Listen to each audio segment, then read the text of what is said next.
Vrijeme je intenzivnih radova u voćnjaku jer se spremamo za još jednu sezonu proizvodnje. Prošla godina je bila šarolika. Negdje se bralo dosta plodova, negdje malo manje. Upravo količina uroda ovisi o pravilno odrađenoj prihrani, ali ne smije se umanjiti važnost pravilne zaštite i orezivanja. Vjerujem da se mnogi pitaju zašto određene voćne vrste jedne godine prerode, to jest daju obilan urod, a narednu godinu ili dvije nema plodova. Upravo to je posljedica nepravilnog održavanja voćnjaka, neadekvatnog orezivanja i prihrane. Za sve postoji pravo vrijeme i način obavljanja određenih poslova. O nekima smo već govorili, a oni koji redovno prate naš kanal, neke od ovih poslova su već odradili. Ukoliko i vi želite biti uspješni u održavanju voćaka, pratite redovno naše savjete i upustite se bez bojazni u odrađivanje svih potrebnih koraka. Na primjer, gnojidba jabuke usko je vezana sa rezidbom, s obzirom da i jednim i drugim zahvatom reguliramo količinu, dužinu i jačinu novog rasta, koji je neophodan za obnovu rodnog drveta. Stoga je dobro podsjetiti se na neka najvažnija pravila. Prvo i osnovno pravilo jeste da se ne može jednako orezati pa ni pognojiti svaki voćnjak, pa čak ni svaka sorta u nasadu. Prvi korak u ozbiljnijoj proizvodnji bi bila analiza tla, kako bi tačno znali koliko hranjiva je potrebno u pojedinom voćnjaku. To najčešće ovisi o količini ubranih plodova u prethodnoj sezoni i naravno intenzitetu rasta voćaka, te koliko je ona hranjiva iz tla iskoristila. A kako pravilno uzeti tlon za analizu, pogledajte u videu na našem kanalu. Voćnjaci se prihranjuju najčešće u 3 navrata. Jesenski dio gnojidbe, proljetni te dopunska prihrana dušičnim gnojivima nakon cvjetanja. Kod određivanja vrste i količine prihrane treba se držati sljedećih pravila. Jesenski dio NPK prihrane je dio gnojidbe u kojem vraćamo tokom vegetacije iznesene količine hranjiva, to jest dušika, fosfora, kalija, magnezija i sl. Količine određujemo u odnosu na proteklu vegetaciju. Ako je godina bila vrlo rodna, dajemo veće količine. Ako je bila nerodna, smanjujemo količinu. A u slučaju bujnih, a nerodnih stabala, u potpunosti izostavljamo ovu gnojidbu. Proljetni dio NPK prihrane u omjeru 15-15-15 je dio gnojidbe kojim nakon rezidbe i uočavanja proizvodnog potencijala, to jest broja rodnih pupova za tekuću godinu, korigiramo prema potrebi količinu hranjiva. Ako slijedi rodna godina, dajemo veće količine, a ukoliko smo procijenili da će biti slabija ili nerodna godina, utoliko smanjujemo ili izostavljamo gnojidbu. Dušična prihrana kan gnojivima je dopunska prihrana i prvenstveno ovisi o stanju bujnosti nasada ili sorte. Količinu prihrane dušičnim gnojivima određuje najčešće se prema dužini jednogodišnjih grana i vodopija u protekloj godini. Optimalna dužina jednogodišnje grane je od 20 do 40 cm. Ova dušična gnojiva dodajemo nakon cvjetanja kako bi bila dostupna u fenofazi rasta mladica, diobi stanica plodova i rastu staničnih stjenki. Svako produženo djelovanje dušika i rast vrhova mladica po završetku mjeseca juna je nepoželjno. Oko voćaka je dobro ukloniti korove te prekopati zemlju. Tada se može dodati stajnjak, kompost i druga prirodna hranjiva. Mi smo oko voćaka dodali i pepeo nastao izgaranjem drveta koji je odličan izvor fosfora i kalija. Sve o njegovim dobrobitima i načinu upotrebe imate u videu na našem kanalu. Ali taj prostor oko voćke opet nije preporučljivo ostaviti nezaštićen. nego se može dodati umjetni ili prirodni malč. Na taj način spriječiti ćemo ispiranje hranjiva i zadržati vlagu u tlu oko voćaka. Kod rezidbe prvenstveno treba rezati vodopije. To su grane koje rastu vertikalno prema gore i vrlo su bujne. One uzimaju puno energije i hrane voćki, a ne daju plodove, pa ih treba obavezno skidati. Pored toga, potrebno je dovesti u ravnotežu vegetativni i generativni razvoj voćke, odnosno obezbijediti prostor za razvoj rodnih grana i onih koje rastu. To postižemo prorjeđivanjem grana u krošnji voćke.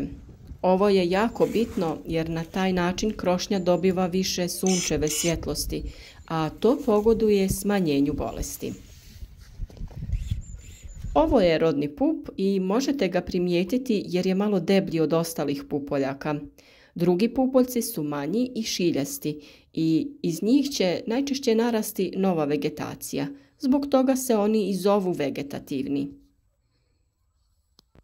Rodnih pupoljaka ima najviše na kratkim grančicama koje možemo primijetiti na ovoj krušci. Nekad se dogodi da na voćki imamo samo takve grane.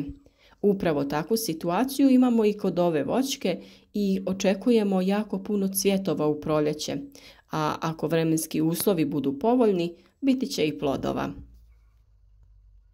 Kod nekih voćki na vrhu grana se nalazi i rodni i vegetativni pupoljak, pa zbog toga trebamo biti oprezni pri orezivanju. Kod mladih voćki koje još nisu formirale svoju krošnju, dobro je takve grane ostaviti i saviti u povoljan položaj. A nakon što se na vrhu pojave plodovi, spustiti će se u horizontalni položaj te će usporiti sa rastom. Ovakve grane možemo saviti vezanjem ili možemo koristiti specijalne savijače za savijanje grana. Prilikom formiranja krošnje na voćki treba obratiti pažnju na njenu visinu. Najbolje su one krošnje kod kojih se plodovi mogu brati sa tla. Ovakve grane sa rodnim pupoljcima treba ostaviti, a grane koje rastu vertikalno u smjeru glavnog stabla treba ukloniti ili ako je mali broj grana, tada ćemo ih staviti u prazan prostor krošnje. Pri formiranju krošnje truditi ćemo se da pupoljci koji će dati plod budu što bliže deblu. Tada će plodovi dobivati više hrane i biti krupniji. Orezivanje voća je posao koji se mora obavljati da bi se održavala krošnja voćke, smanjila mogućnost pojave bolesti, ali i utjecalo na količinu plodova u narednoj godini. Naravno, tu nam je i ljetna rezidba u kojoj ćemo dodatno prorijediti unutrašnjost krošnje na voćki. Ljetnom rezidbom olakšati ćemo posao koji imamo u zimskom periodu, ali i spriječiti razvoj bolesti do kojih dolazi zbog previše bujne krošnje. S obzirom da vegetacija još uvijek nije krenula, trebamo iskoristiti ovaj trenutak da zaštitimo voćke od bolesti zimskim tretmanom. Sada se može primijeniti bordovska juha koja je tekuća mješavina plavog kamena i vapna, koja predstavlja najstariji fungicid za sprječavanje gljivičnih oboljenja na voćkama. Ovaj tretman se radi i u jesen nakon vegetacije, mi smo ga odradili i rezultati su vidljivi. Za bolje djelovanje mogu se upotrijebiti jači preparati poput mineralnog ulja sa bakrom. Praktični su i preparati crveno i plavo ulje te bordo mješavina. S obzirom da smo proteklih dana za februar imali prilično visoke temperature, to će vjerovatno utjecati na situaciju u voćnjacima. Naime, tamna kora stabla privlači sunčeve zrake i samim tim se stablo dosta ugrije. To je biljci dovoljan povod kada nekoliko dana ima takve vremenske uslove da pomisli da je proljeće i lagano krene sa razvojem.